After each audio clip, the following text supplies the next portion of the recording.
Chers frères et sœurs en Christ, la parole biblique de ce jour est tirée du premier livre de Rois, au chapitre 14, versets 1 à 10.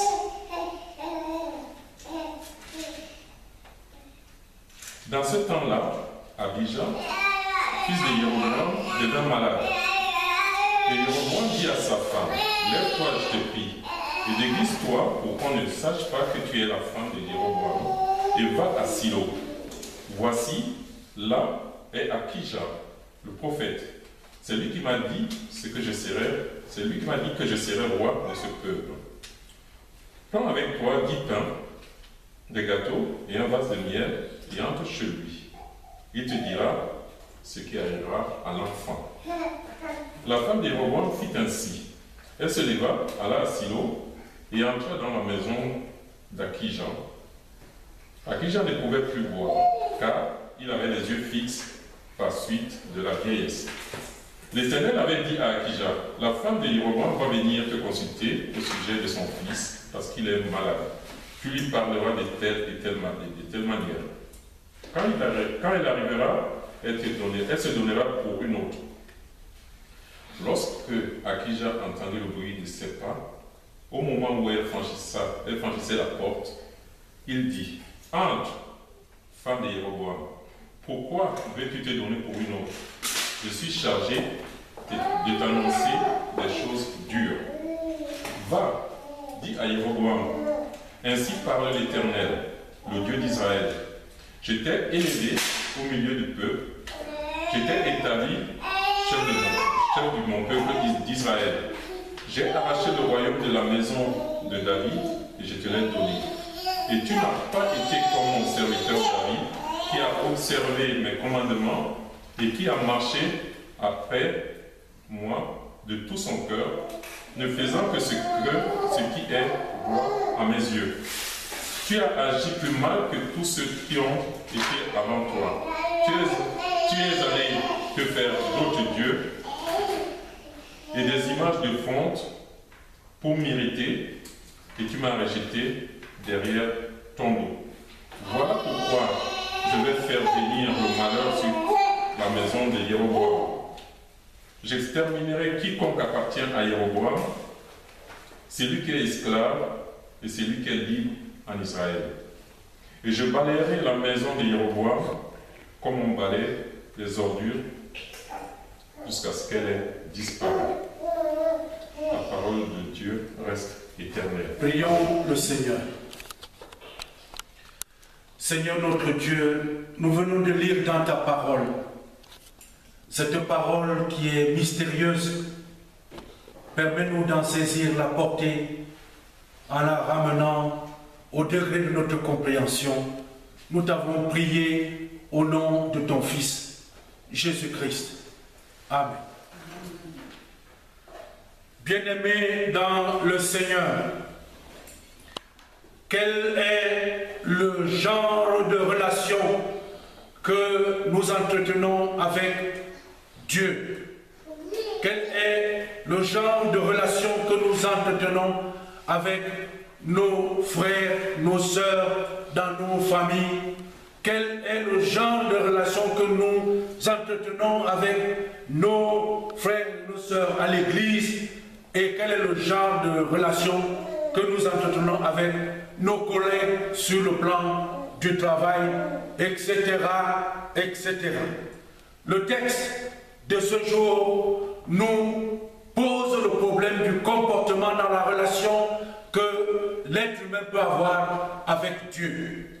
Dans ce texte que nous allons prendre d'une manière globale, nous allons associer un peu l'histoire autour de ce thème qui va s'appuyer d'une façon un peu plus particulière sur, n'est-ce pas, le verset 2 du texte lu, où Jéroboam dit à sa femme, « Lève-toi, je te prie, et déguise-toi pour qu'on ne sache pas que tu es la femme de Jéroboam, et va à Silo. » Voilà, là est Akija, le prophète.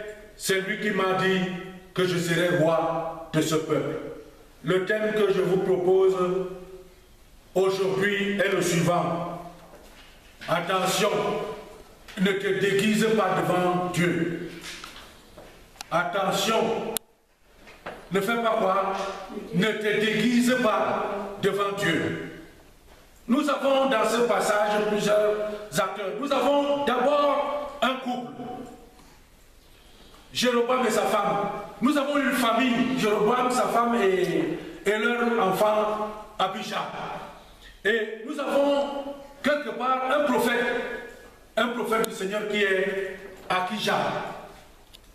Ne te déguise pas devant Dieu. Bien-aimés dans le Seigneur, pour que nous comprenions de quoi il est question, le déguisement c'est quoi? C'est quoi se déguiser? Se déguiser, c'est transformer son apparence extérieure d'une manière ou d'une autre. Ça veut dire que on me voit, après quand je vais me déguiser, on me voit autrement. Se déguiser, c'est cacher ce qu'on est au départ. C'est transformer ce qu'on est au départ pour que les autres aient une autre perception de ce que nous serions alors, différente de ce que nous sommes réellement. Mais, bien aimé dans le Seigneur, qu'est-ce qui se passe pour que Jéroboam dise à sa femme, déguise-toi? Bien aimé dans le Seigneur, ce qui se passe, c'est que Jéroboam est un roi. C'est un roi. Il est roi. Mais seulement, il n'a pas obéi au Seigneur. Le Seigneur, qu'il a établi roi, lui a donné un certain nombre de commandements. Et maintenant qu'il a désobéi, qu'il n'a pas fait ce que le Seigneur lui a demandé de faire, un jour, il se retrouve avec une situation, c'est que son enfant est malade. Mais nous allons revenir là-dessus, sur qu'est-ce qu'il a posé comme acte. Bien-aimé dans le Seigneur, son enfant tombe malade. Et maintenant, il lui faut trouver vraiment une solution. Il sait où est le prophète. Il demande à sa femme de se déguiser afin qu'on ne sache pas que c'est. Bon, tu vas aller. Bien-aimé dans le Seigneur, je voudrais insister pour dire attention, ne te déguise pas devant Dieu. Ne nous déguisons pas devant Dieu. Ne te déguise pas devant les membres de ta famille. Ne cherche pas à te présenter pour ce que tu n'es pas. Ne cherche pas à te déguiser au travail ou à l'église. Bien-aimé dans le Seigneur, voici ce que Jéroboam dit. Lève-toi. C'est-à-dire qu'il engage sa femme. Lève-toi. Déguise-toi. Ça veut dire que nous sommes ici dans ce qu'on appelle la fraude préméditée. Elle est préméditée. Il demande à sa femme, déguise-toi. Ça veut dire que lève-toi, déguise-toi. Il a préparé cela lui-même. Et il partage cela avec sa femme. Va à Silo. Là est le prophète Akijah. Il connaît où se trouve le prophète. Et sa femme va donc quitter sur ses instructions à la fin. C'est de prendre 10 pains. Il faut prendre 10 pains, des gâteaux et du miel. La femme aussi se lève. Qu'est-ce qu'elle fait? Elle s'en va effectivement à Silo. Ça, c'est ce qu'on appelle ici la complicité. Elle est de connivence avec son mari. Bien-aimé dans le Seigneur, ce que les biens que nous fabriquons, l'argent qu'on fabrique actuellement, sur l'argent, il y a une inscription qui est souvent un petit caractère en bas qui dit ceci: les auteurs ou complices de falsification seront punis conformément à la loi. Donc ici, nous avons un couple, le mari et la femme, qui sont engagés, l'un est l'auteur, l'autre est complice, pour aller tenter de tromper Dieu. On veut tromper Dieu. Ah, parce que le serviteur qui est là-bas de Dieu, Akijah est Dieu, il ne voit plus. Mais attention, on ne peut pas tromper. Dieu n'est pas aveugle. Le serviteur de Dieu ne sera jamais aveugle. Eh bien, bien-aimé dans le Seigneur, Dieu connaît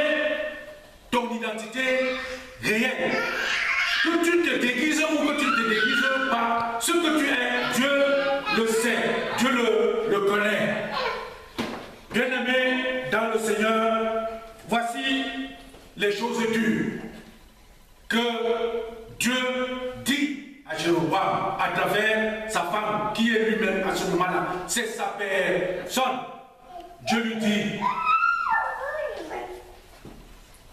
on va te conter ce que Dieu a fait.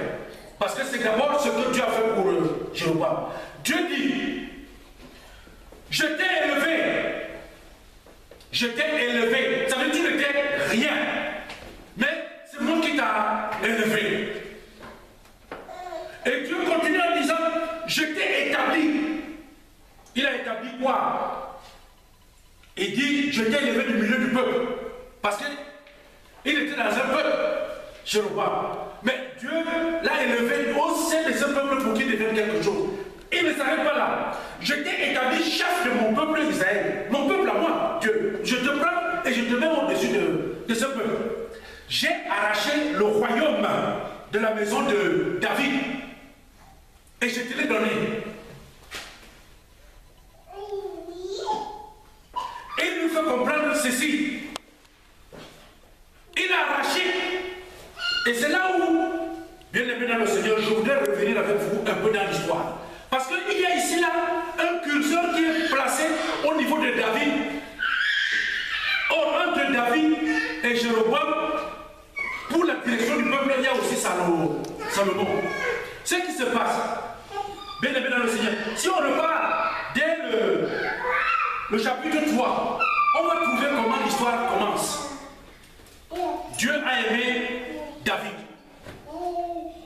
Dieu a aimé tellement David que lorsque David va commettre le péché, en prenant Bathsheba et en faisant mourir lui, l'enfant qui était là, le Seigneur va décider que cet enfant ne vivra pas. Et pourtant, par la suite, ce qui s'est passé entre David et Dieu, c'est que David a confessé que Seigneur, j'ai péché. Il a reconnu qu'il avait été en faute. Et il a demandé au Seigneur de lui pardonner. Parce que le Seigneur a pardonné à David. C'est pour cette raison que Salomon qui naît, qui est un enfant qui est venu d'à côté, cet enfant va devenir ici là le roi le plus célèbre de toute l'histoire. Jusqu'à présent, aucun roi n'a égalé cet enfant qui est l'enfant de David. Vous vous souvenez de l'histoire? C'est que Salomon, quand il devient roi, il va demander au Seigneur que je suis jeune, regarde tout ce peuple, vraiment, donne-moi la sagesse pour diriger ton peuple là. Salomon était humble. Au début de son règne, il a su demander à Dieu. Et au moment où il le faisait, il avait déjà commis une infraction, c'est qu'il avait laissé de prendre une juive, il a épousé l'une des filles de Pharaon. Mais le Seigneur, parce que le Seigneur aime David, et parce que le Seigneur a béni, le Seigneur a fermé les yeux et il lui a dit, tiens, tu demandes simplement la sagesse. Tu ne demandes pas la longue vie. Tu ne demandes pas tout. Bon, tout ça, ce sera ajouté en surplus. Et le Seigneur va le bénir. Mais ce qui va se passer par la suite, c'est que le roi Salomon va se lancer vers la fin de sa vie. Il va se lancer dans une vie complètement dissolue.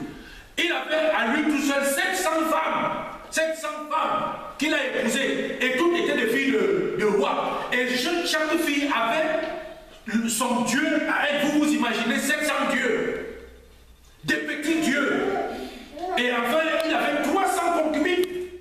Ça fait un total, elle aussi, chacune avec son petit dieu. Ce qui se passe, c'est que le cœur de Salomon s'est détourné de l'Éternel.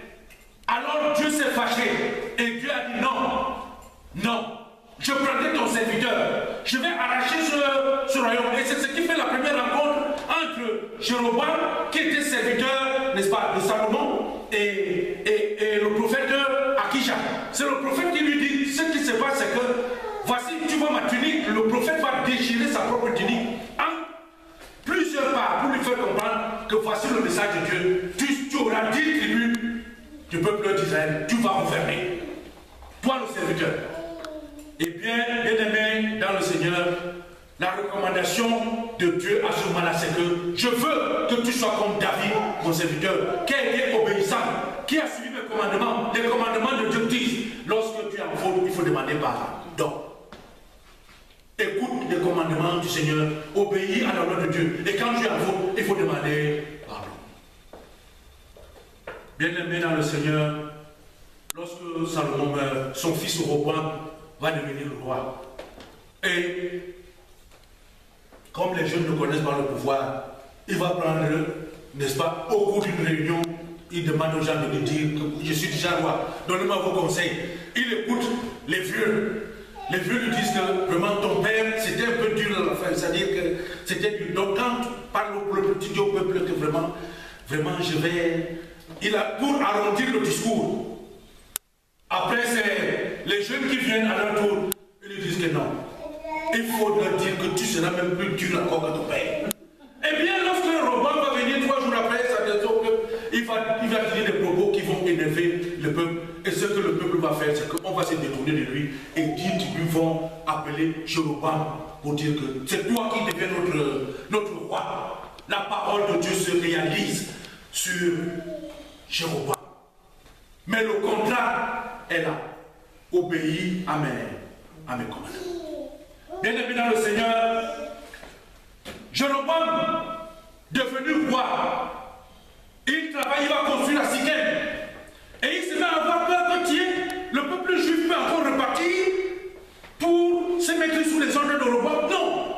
Qu'est-ce qu'il fait? Il va donc fabriquer 2 veaux d'or qu'il va installer.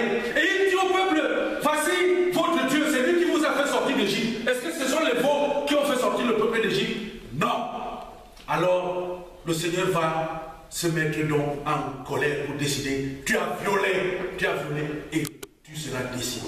Voilà la raison pour laquelle le Seigneur dit, tu n'as pas été comme David, tu as agi plus mal, tu t'es fait d'autres dieux et tu m'as rejeté. Moi, tu m'as rejeté. Parce que pour Dieu, ne pas obéir à sa loi, c'est un rejet. Et bien, ce qui va arriver, le Seigneur lui dit, maintenant, le malheur, j'exterminerai. Les paroles du Seigneur sont dures. J'exterminerai. C'est très dur. Quiconque appartient à Jéroboam, celui qui est esclave et celui qui est libre, je balayerai la maison de Jéroboam. Il parle, Dieu dit qu'il va balayer comme si c'était des ordures. Des ordures. Bien-aimé dans le Seigneur, ne te déguise pas devant Dieu. Attention. Jéroboam a cru qu'il pouvait se déguiser devant le Seigneur. Ce n'est pas possible. Le Seigneur le connaît. Puisque c'est lui qui a fait de lui ce qu'il est. Il n'était qu'un serviteur. Il a fait de lui un roi. Il est venu à lui et qui sont arrivés. Bien-aimés dans le Seigneur, aujourd'hui, dans la vie que nous menons, nous sommes dans une société de déguisés.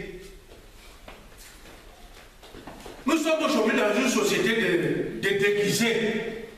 Les gens passent leur temps à faire Halloween, on met les masques pour se présenter, que ce soit en famille, que ce soit à l'église, que ce soit dans la société. Nous sommes dans une société de déguisement. Mais attention, ne te déguise pas devant ton Dieu. Bien-aimé, lorsqu'on rentre aujourd'hui à l'église, on trouve les pasteurs qui se déguisent. On trouve les anciens d'église qui se déguisent. On trouve les diacres qui se déguisent. Et ainsi de suite. Personne ne veut être en conformité avec la parole de Dieu. Lorsqu'on devient pasteur, il y a un contrat pour le ministère pastoral qui est passé entre l'appelé, celui qui a été, n'est-ce pas, appelé par le Seigneur, qui a fait son élu. Il y a un contrat qui est passé. Le Seigneur dit, quand tu deviens pasteur, voici le travail que tu as à faire.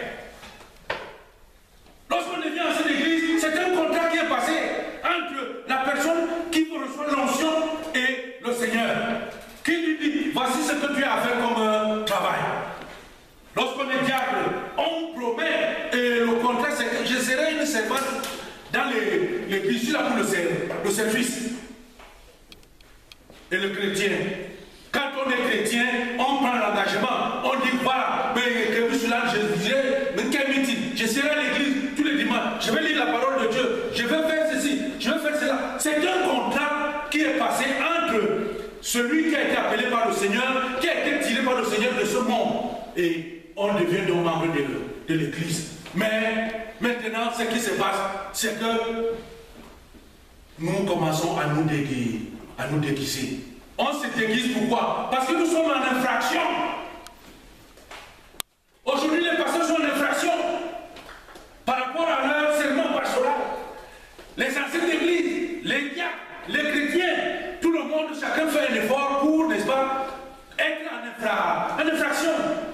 Après, on commence à se déguiser. Nous sommes aujourd'hui dans notre église, dans le déguisement. Et le déguisement, c'est que ce n'est même plus maintenant qu'on m'envoie que déguise-toi pour partir. Moi-même, je n'envoie plus les gens, mais moi-même, je me déguise. Je m'en vais. Ici en France, on voit dans les communautés comment est-ce que les gens envoient les autres. Parce que quand on a un problème, on envoie quelqu'un d'autre. Vas-y, c'est toi qui dois parler. Va. Mais la bonne nouvelle, bien aimé dans le Seigneur, c'est que le Seigneur nous voit. Chacun. Ceux qui sont envoyés et ceux qui envoient. Ceux qui se déguisent parce qu'ils ont été, on leur a demandé de se déguiser, et ceux qui leur demandent de se déguiser. Chacun d'entre nous aujourd'hui croise des problèmes. Et il y a ceux qui ont des problèmes, n'est-ce pas, de séjour. Il y a ceux qui ont des problèmes de santé. Il y a ceux qui ont des problèmes de X, de Y, de Z.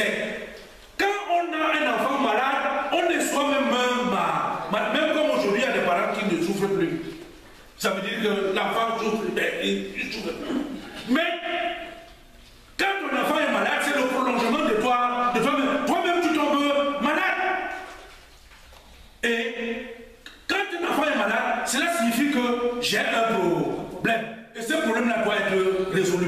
Aujourd'hui, nous avons des enfants malades. Nous avons des enfants malades. Cela signifie que nous avons des problèmes que nous rencontrons au quotidien dans nos vies. Mais quand nous devons aller devant Dieu pour demander l'aide de Dieu, ne nous déguisons pas. Faisons comme David qui le connaît. Seigneur, me voilà qui vient là, mais j'ai fait telle chose qui n'est pas bien. Pardonne-moi. Pardonne-moi. Il faut demander pardon au Seigneur avant de présenter ici la cédule. C'est le lien. Mais il ne faut pas se déguiser. Se déguiser, ce n'est pas simplement l'apparence extérieure, mais c'est même aussi au plus profond de soi-même. On se convainc qu'en prenant telle ou telle attitude intérieure, on va tromper Dieu. On ne trompe pas le Seigneur. Le Seigneur nous lit comme on lit à l'écran. Puisque c'est lui qui nous a créés. Avant que tu ne deviennes pasteur, cela a été l'affaire que le Seigneur t'a vu au milieu du peuple comme il a vu Jéroboam. En cette église, pareil. Même bien aimé dans le Seigneur, ce qui se passe, suivez bien le texte qui précède avant notre texte. Il a même dit que Jéroboam était arrivé à un niveau où, comme il avait déjà les veaux d'or, il a commencé à consacrer d'autres prêtres. Il fabriquait des prêtres comme on fabrique des prêtres. Il crée ces gens à lui. Il consulte. Dans notre société, aujourd'hui, lorsqu'on était bien et que l'on accède au pouvoir ou à un poste de responsabilité, en général, on oublie là où on vient. On ne demande plus à Dieu qui nous a sortis, mais on commence à consulter, on cherche les marabouts, on cherche les soutiens. Attention, ne te déguise pas devant Dieu. Soyons vigilants dans notre vie de foi. Bien aimé dans le Seigneur, c'est le Seigneur qui fait de nous ce que nous sommes. Ce que nous sommes. Nous venons de loin pour être en vie jusqu'à présent, c'est grâce au Seigneur. Lorsque nous nous présentons devant lui, soyons humbles pour lui dire, Seigneur, je suis un pécheur. Aie pitié de moi avant de présenter quelque doléance que ce soit. Que le Seigneur lui-même bénisse notre partage de ce jour. Amen. Nous ne déguisons pas devant Dieu. Prions le Seigneur. Éternel notre Dieu, notre Père, merci pour cette parole que toi-même tu viens de nous faire écouter à travers ton serviteur. Seigneur, nous sommes nus devant toi. Permets, Père éternel, que cette parole soit une source intarissable en nous. Seigneur, surtout, ne nous permets pas de continuer le déguisement. Toi-même, Seigneur, rends-nous capables de reconnaître le mal et surtout de pouvoir demander pardon. sois avec nous pour que nous puissions continuer à partager ce message avec nos frères et sœurs qui sont à l'extérieur. Sois au milieu de nous, au-dedans de nous, au nom de Jésus.